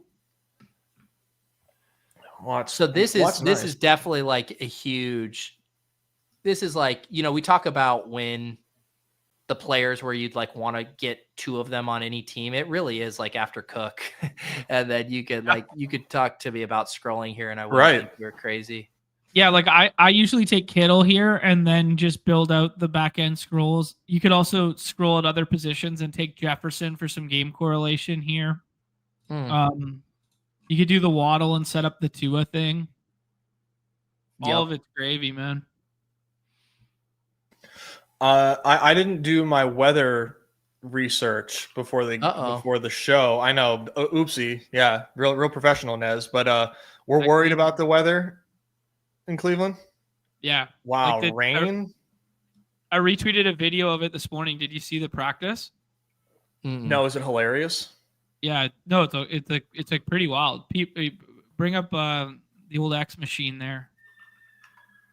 We have to sift through your soliloquies about modern day lifestyle choices. I've been fucking on one at 1 a.m. Pacific Standard Time. Like that weather's no joke there.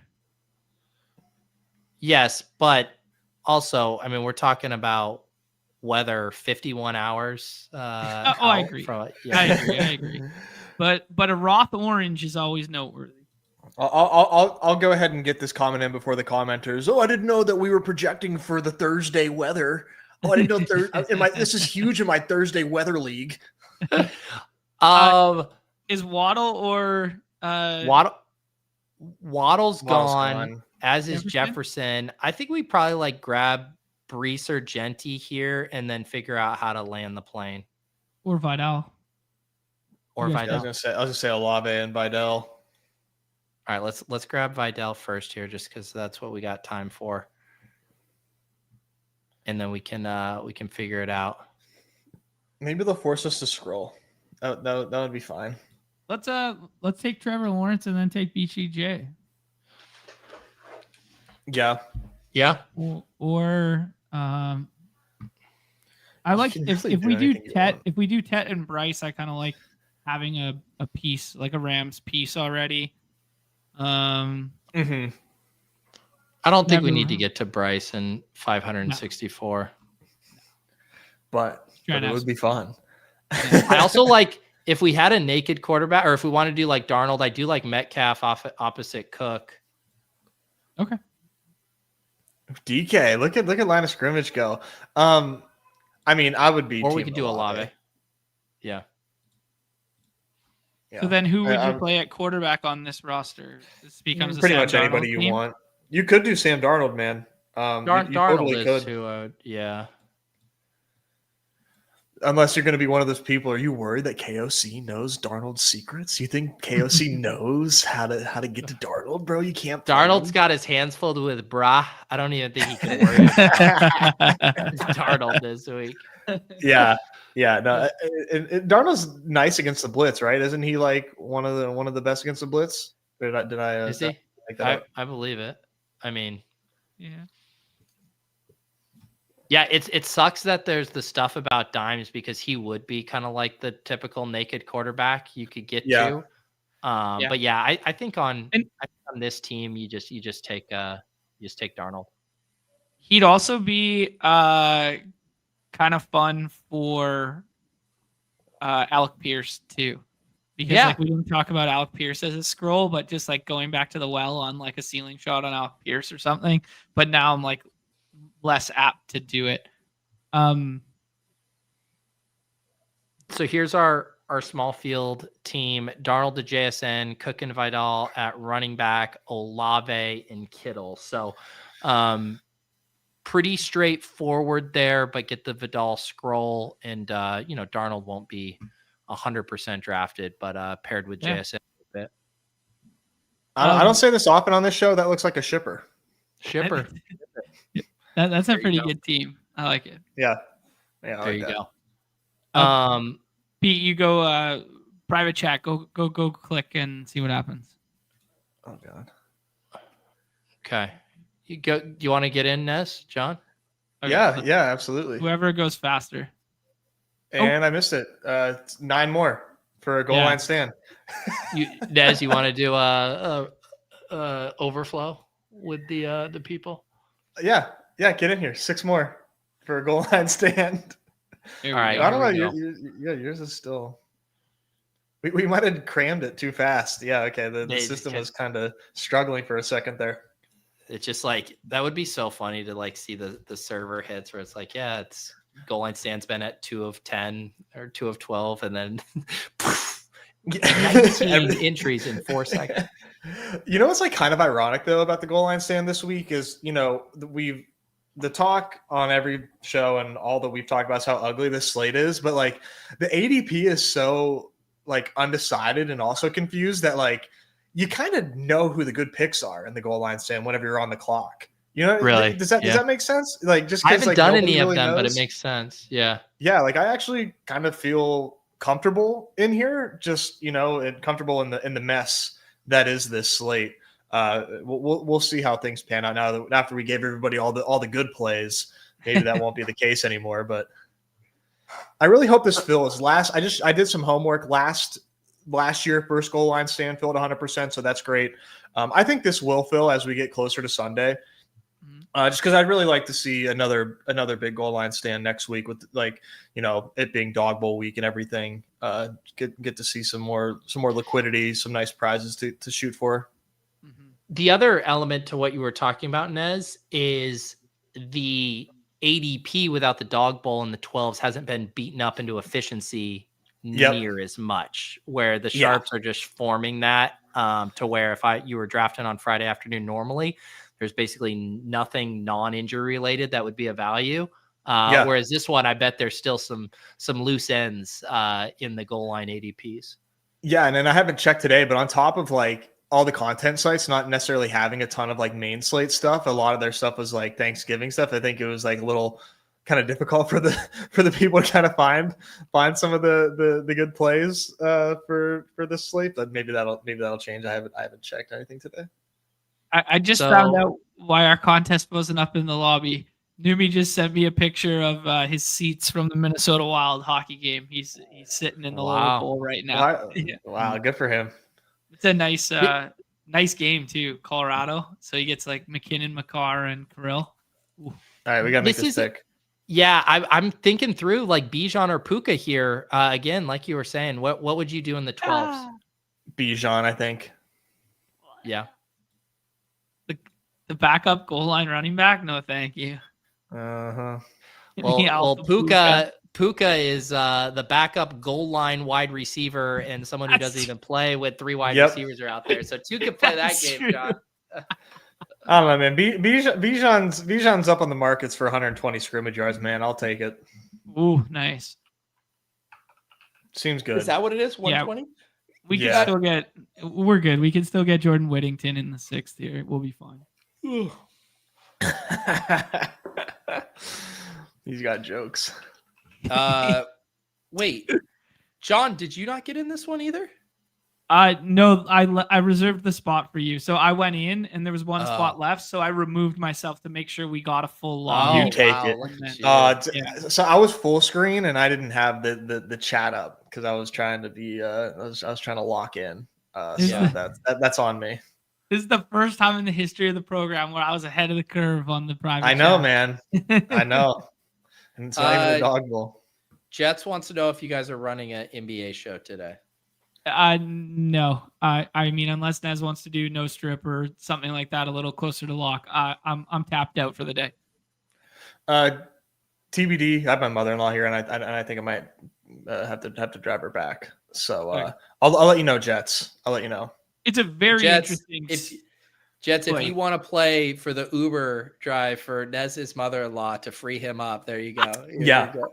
Send her on her way. Doesn't even have to be Uber Comfort. Just any old Uber. That's how far have you seen Giannis falling in rooms? Not in my rooms, buddy. But there's Giannis Shea, Giannis Jokic. It's out there, bro.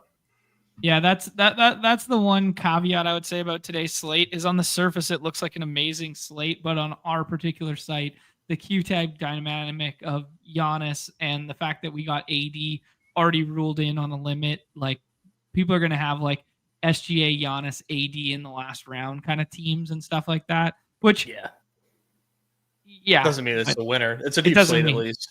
Yeah. I actually don't think AD will project like that crazy because it's like an 11 gamer and he's in the last round. And if he only plays like 25 to 28, like first game back, like I think there's definitely 6 rounders that can outperform. Yeah, for sure.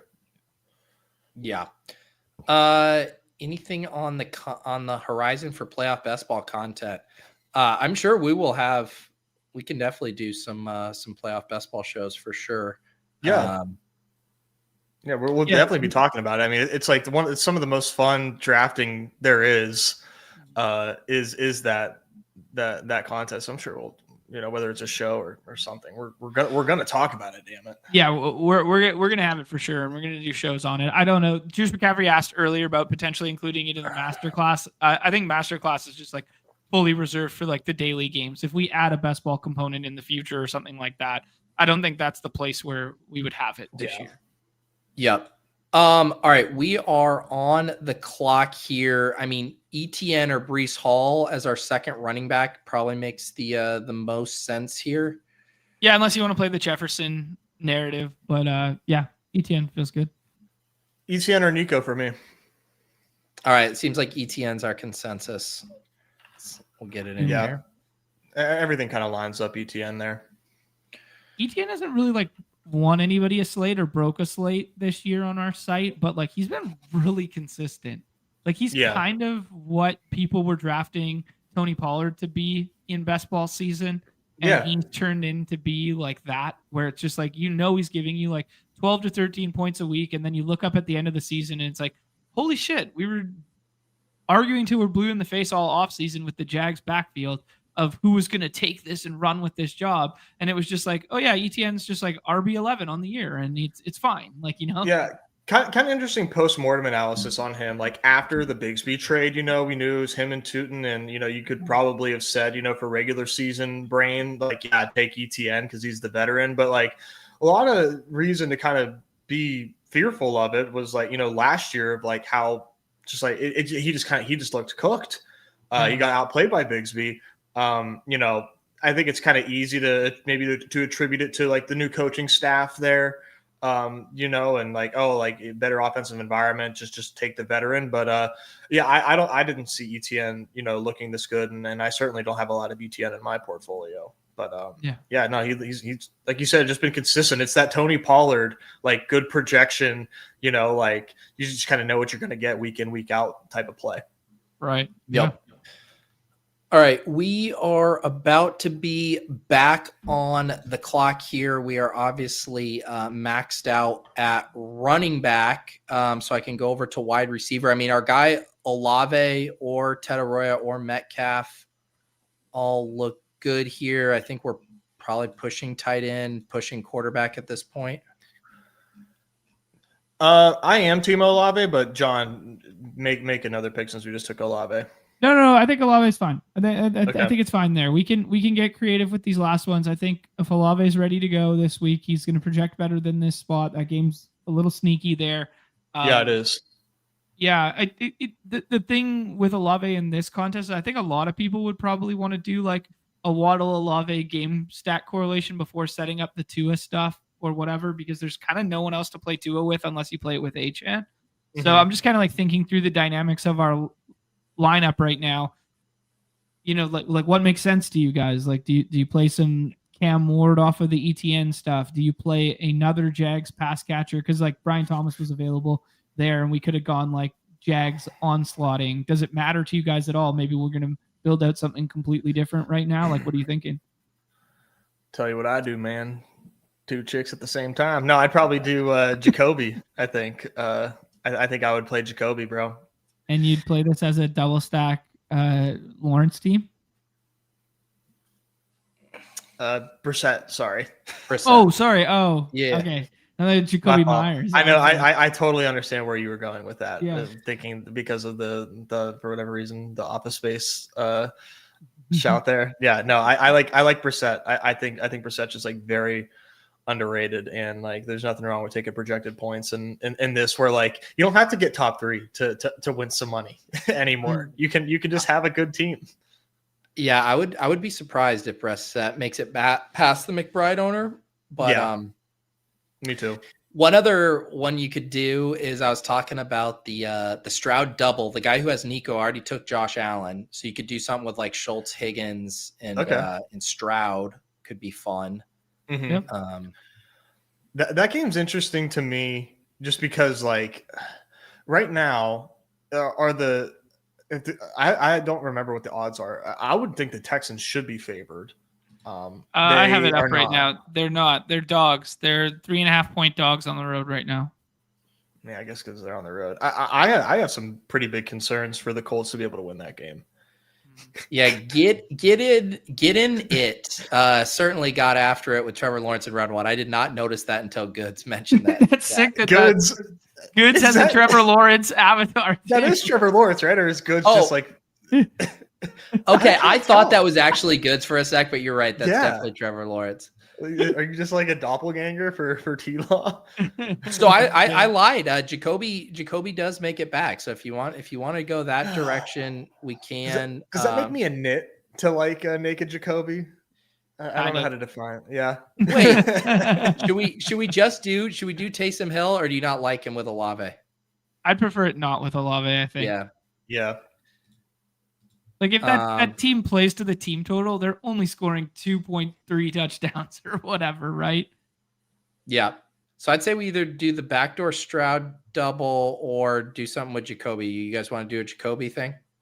Yeah, I'm fine with it. The other one's Sam Darnold plus Barner plus like Addison or something like that. And playing that as like a contrarian angle to the fact that Darnold will always be with JSN kind of vibe. Yeah. Also, want to shout out Jets here. Says, not sure if you guys saw, but I got my horns with a daily win last night. Go. Pretty fired up, and said another happy masterclass consumer. Yes. For some reason, saying consumer instead of subscriber or customer sound just inhaled it there. Which reminds me, last day or so here for the masterclass Black Friday sale. 40% off, promo code Turkey. A bunch of you guys have been taking advantage of that sale price. This is the cheapest the course will ever be. It's completely evergreen. So you are not behind the 8 ball with regards to this stuff and getting the value out of the course. You get 10 plus hours of our roundtable conversations. Highly recommend taking advantage of that. Underdogmasterclass.com, 40% off with promo code Turkey. All right, we have 2 more picks to make. One will be a wide receiver, and one will be a tight end. Do you take the Harrison on the Brissett, Nez, or what kind of angle were you thinking with Brissett? If we get Harrison back, I think why not? Yeah. If you're okay, with having to do 12-man drafts, swap ranks on Sunday morning. I will be. Yeah, I will just need a reminder. Those are that's a different level of hell to do 12-man swap ranks. But remind me. Just send me a message that just says Dortch, and I'll know yep. what to do. Yeah, I like it. But no, I think you take Marv, man. If he makes it back, that is. Yeah, I think that's fine, and then we can just punt tight end until round 6 here. Yeah. Nez, what are you cooking up in yours? It hasn't filled. Oh, you guys didn't want. We were advertising the overflow for Nez. Yeah, What is no, going on in this room? Elijah Black Higgins. Jesus 720 just went Elijah Higgins and Dalton Schultz. 720. Dude, that's something else, man. Elijah, I feel like it's gonna live. Like there are some very weird teams here, but I don't think anything egregious enough to kill the lobby. Yeah, I guess I just maybe this guy thought they're like, we're gonna try to snipe these guys on any of their Arizona stacks. And, Yeah, that's thinking Higgins was where we were going. Black Jesus, are you in the chat? Are you just trying to screw us? I would love to see come out and talk to us. I have questions. All right, there we go. We'll take Harrison here, double Q Nice. tag, wide receiver room, and then let's see. Two teams behind us don't have tight ends yet, but like we were saying, there is just so many ways to go here. Yeah. I would definitely say take the Kincaid Q tag if he's there.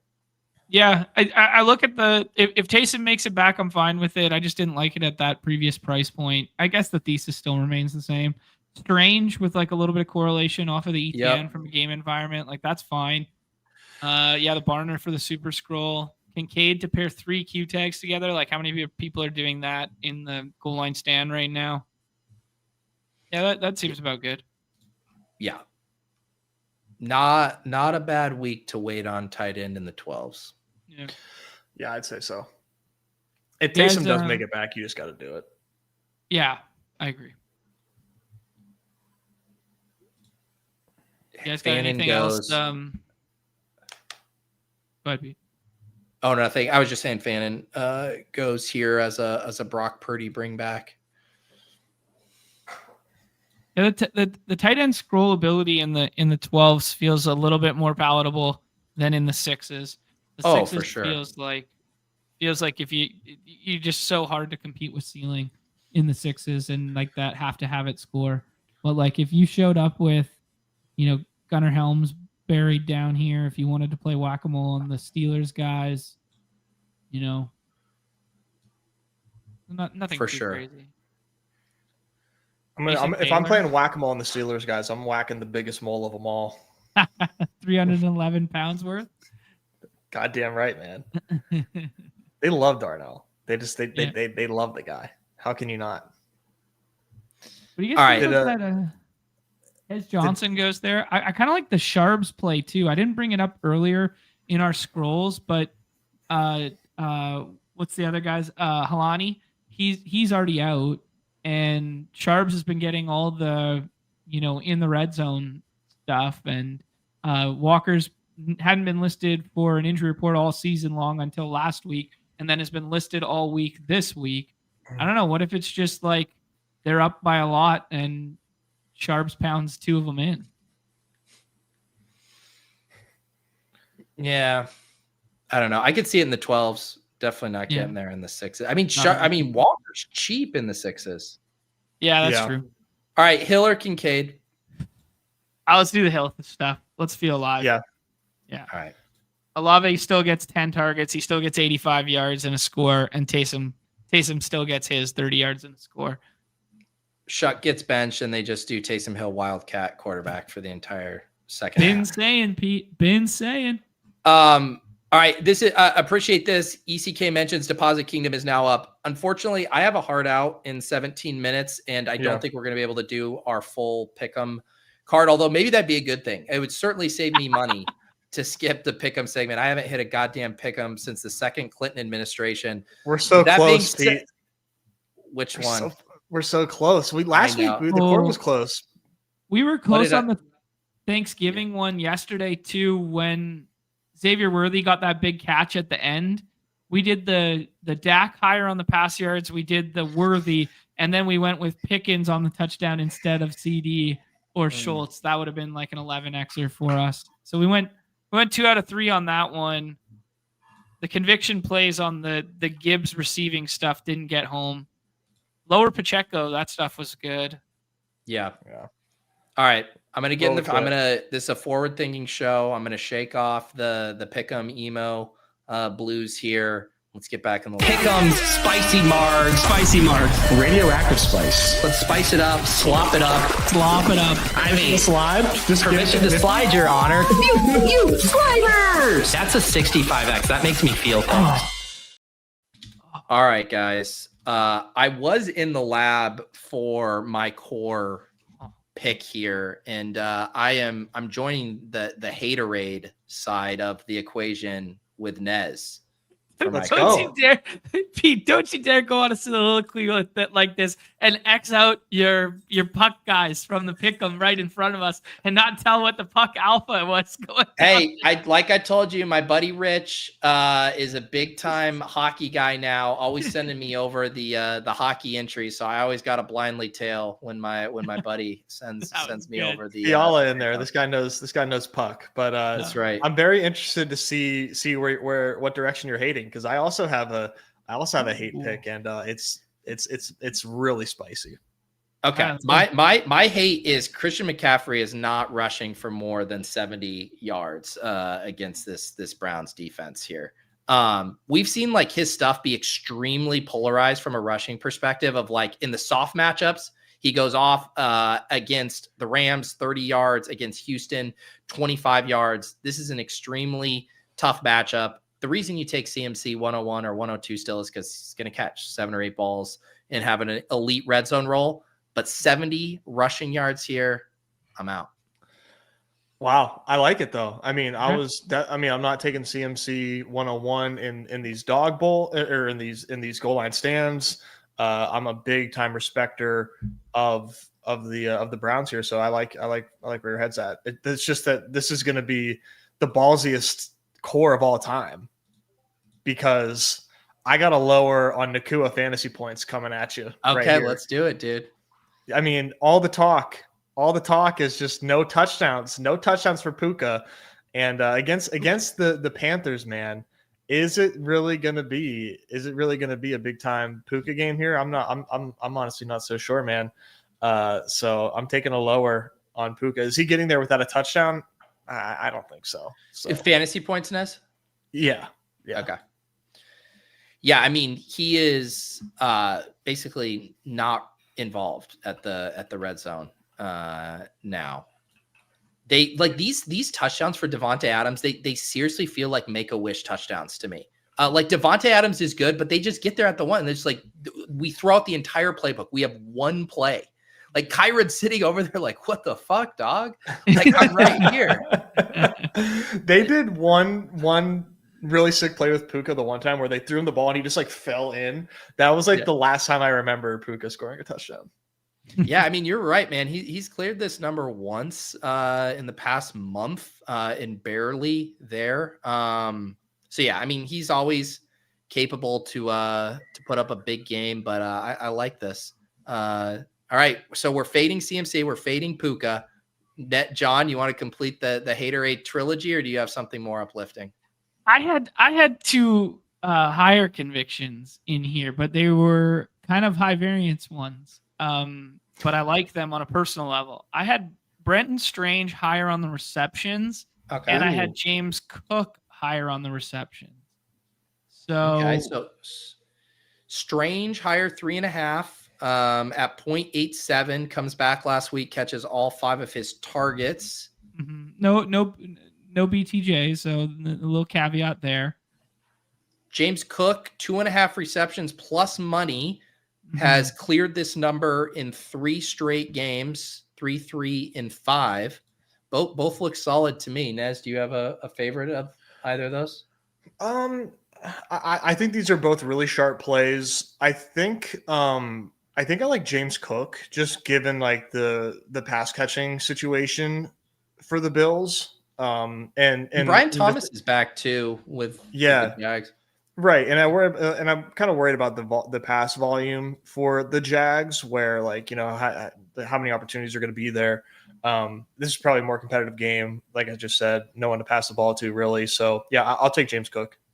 Do it. All right, we're gonna lock this in. I had a 60% boost in my lobby. Keep an eye out for what you have available. CMC lower 69.5 rush yards. Puka Nakua lower 17.25 fantasy points. James Cook higher 2.5 receptions, please. I need to see a cha-ching. I don't even know what they look like. Hey, I did just go check, and we were a little hard on ourselves. We had 3 that were 2 out of 3s yesterday. So I mean, we're actually accurate. We're more victories in the Pick'em streets, John. It's win or go home, and I'm going home. All right, let's see here. Let's get a couple of fun ones here. We got time for a couple more. What's another angle you guys like? I mean, I'm really go ahead, John. I was gonna say let's do one of 2 game environments. Let's do the Arizona one that Nez likes so much, or let's do the Jags and Titans one. Yeah, I mean, Titans is fun. I wonder if we get some nice numbers on the Titans. Hopefully. I'm very curious to see what we have for Cam Ward, and just from like a pass volume, projection, because like that to me feels really, really safe. Yeah, so Cam Ward, it looks like we have this at 206.5 passing yards, 33.5 pass attempts. Last week, he threw for 256 yards on 42 attempts. The week before that, he was at 37 attempts. So the volume has been up there. Yeah, I'm good with anything on the Ward stuff that involves pass yards or pass attempts. Or fantasy points, too. I mean, you can't slide that. 13.25 feels nice. Wow, it's only 13.25. That's kind of just shocking to hear. Yeah. I mean, yeah, some of these quarterbacks have really, really low fantasy point numbers, man.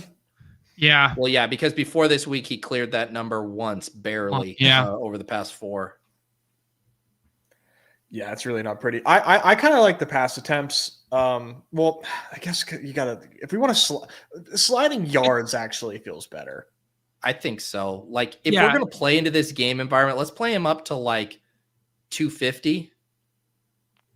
Yeah, I think I like the yards angle for the Cam Ward. I think I like the completions angle on the other side of it with Trevor Lawrence.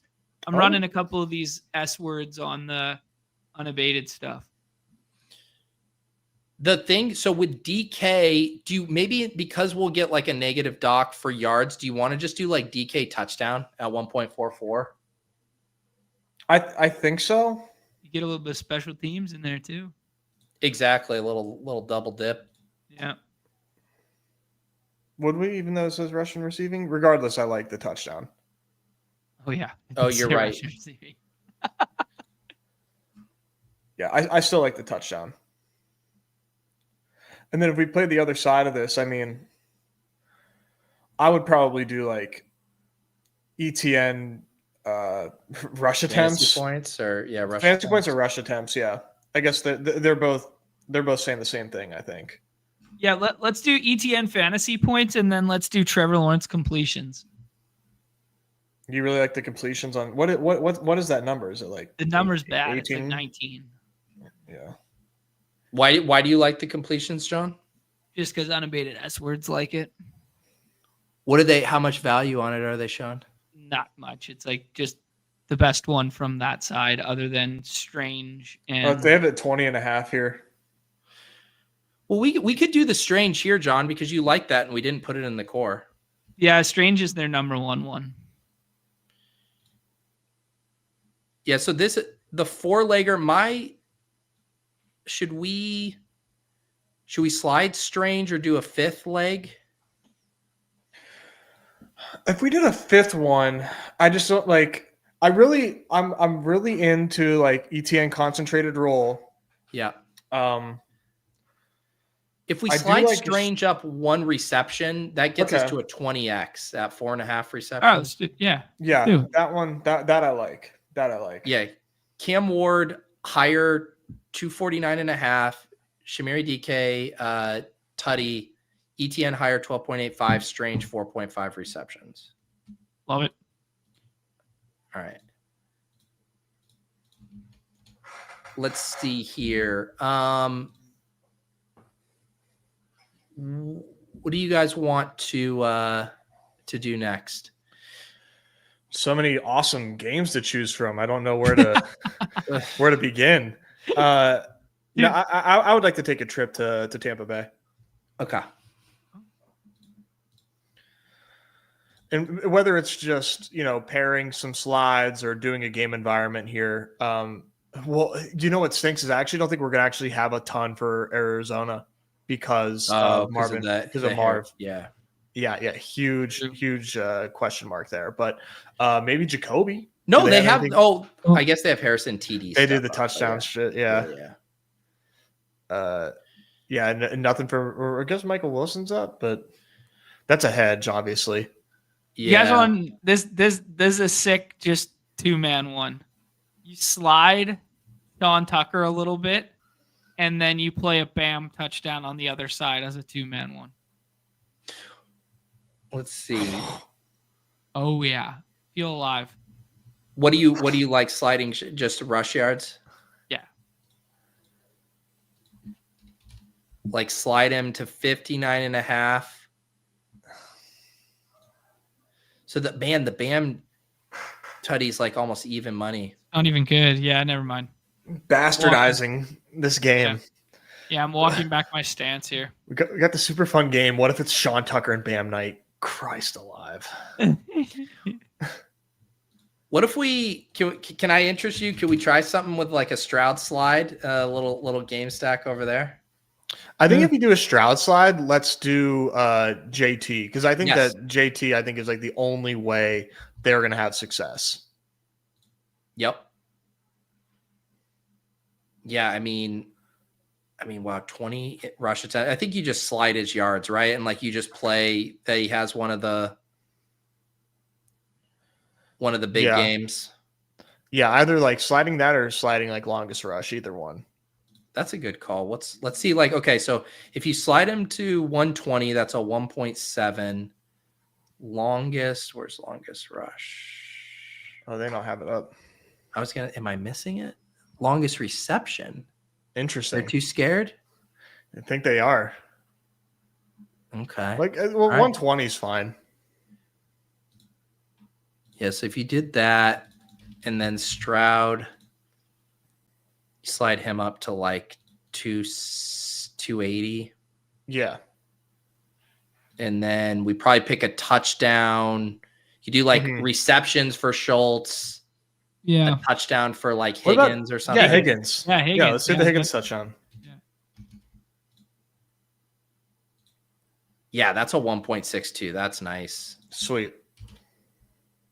So that you could leave it at that for 19.57. Carl Schweisinger? No, I was not trying to find you. Carson. For Carson.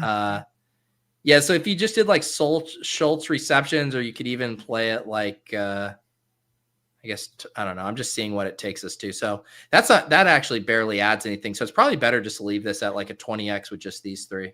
I think so. Good. Yeah. Those are 2 fun game environment ones. Yep. Taylor 120, Stroud 280, Higgins Tutty for a 20x. Pete, before you copy paste it, private chat on the previous one. Oh, he copy pasted it. No, I have them saved on my clipboard. I put them in my so I have it. Good. Wait. I don't think I have it. No, I must hang on. I think I can get it the link on mobile. You can. Yeah.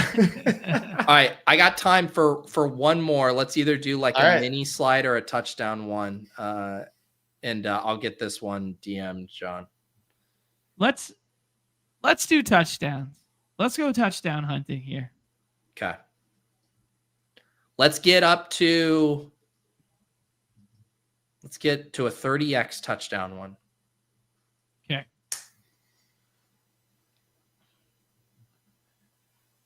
I'll start. Let's do I guess Vidal's not going to be up, huh? No, there's no Hang on. Should we do this? Should we look? Oh, Taysom Hill's only 1.2. Wow. Devin Neal's 1.38. Yeah, no shot. Let's do Jalen Waddle. I feel like he's going to have a good number. It should be higher than 1.2. Okay. 1.05. Ah, wow, man. Fuck. Should we just do it just because I like it? Just say like, I mean, we're multiplier. We're gonna get to. All right, put it in all there. right, guys. We got Waddle. All right, John. I just put that in the Discord one, and here you go for the people in.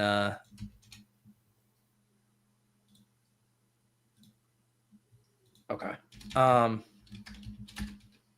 Did not want to get caught without that Jags one.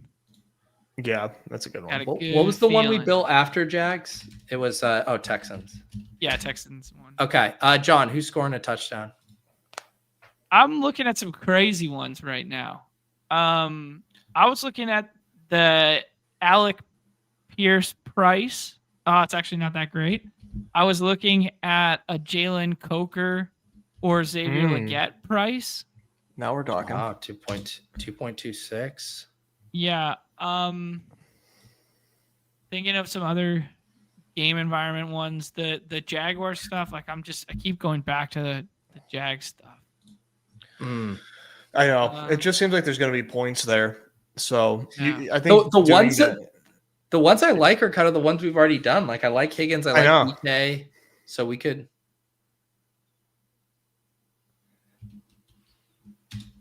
We take a look at like if we get an Arizona one here. Like McBride's only like 0.5 or Igbuka 0.5 as well. We don't want White. We don't want Otten. Greg Dortch 2.25. I don't know. That might just be a flash in the pan. So if we have one that's at like a 1.3, if we did Waddle, DK, Higgins, we need like one more at like a 1.3 or so to get this up to a 30xer. I got the absolute no fun conceivable play of the day here. Okay. Jacoby Brissett rushing or receiving, like one of the best goal line quarterbacks in our history. Jacoby Brissett is one of the best goal line backs in our history. He's like one of the best. He has basically the old James Conner line of like who was the best at like 3rd and 1 and 4th and 1. His success rate is like way up there, and he's like super utilized. It's crazy. But he's got one touchdown over this crazy stretch. Yeah, they've just been throwing it too nicely. Nez, any thoughts? I love a high multiplier QB TD, but I worry about Vita Vea on the other side of him. Like, is he going to allow it? Is he going to allow that to happen? That's a good one. Yeah. What if we played like if I'm trying to think if there's any correlations to stuff we have in here. What about Olave at 1.34? Okay. 1.34 is just that gets us to a 31 on Waddle and Olave, DK and Higgins. Yeah, out of principle, I got to play a 1.3x Olave. That's nice. Man, here's one last one. Let's play this and then click it so I don't say anything else. This is kind of crazy right now. Justin Jefferson's 1.58. Like just relative to the player we think Justin Jefferson is, like that's just kind of crazy to read. We don't have to use it. We have no idea what to expect from the bra, but that's just kind of crazy to read. Wow. I mean, yeah, I'm wondering too, like, would the way to be, because like, I mean, he's still earning target. I feel like a huge reception slide on him. Like take him to 10 receptions for 7.35. I think that's the way you play the competent stuff, right? I love the volatility angle on that. Like we have no idea what Brosmer is going to be. Do that and then do JSN on the other side and see what happens. I mean, you could slide JSN up to 10 as well, and that's a 58x for these two guys to each get. No, that's awesome. Because like if JJ is like connecting finally, you know, like there's going to be some success there. There's a reason to push the pace or a reason for them to be aggressive. So hell yeah, man. That one's fun. All right, that one's in the chat. There There you go. Bruh. We'll call that one the bruh. The bruh. All right, guys. All right. I have to Cool. run. I am running After Dark tonight. I'm gonna do it bash style. So if you guys are YouTube members and you want to hop on and draft some teams with me, feel free to pop in there. And other than that, I'll be back for the cram on Sunday. Anything you guys got going here? No hoops for me today. I found out, but I'll probably be on after you at some point doing goal line stands tonight. So Nice. yeah, check us out. All Right right, on. John. Final words. Take advantage of the Black Friday sale on the masterclass. There you go, there 40% you go. off, promo code Turkey. All right, there you have it. UnderdogMasterclass.com, promo code Turkey. Enjoy the rest of this game, and we will see you for the night shows. Peace.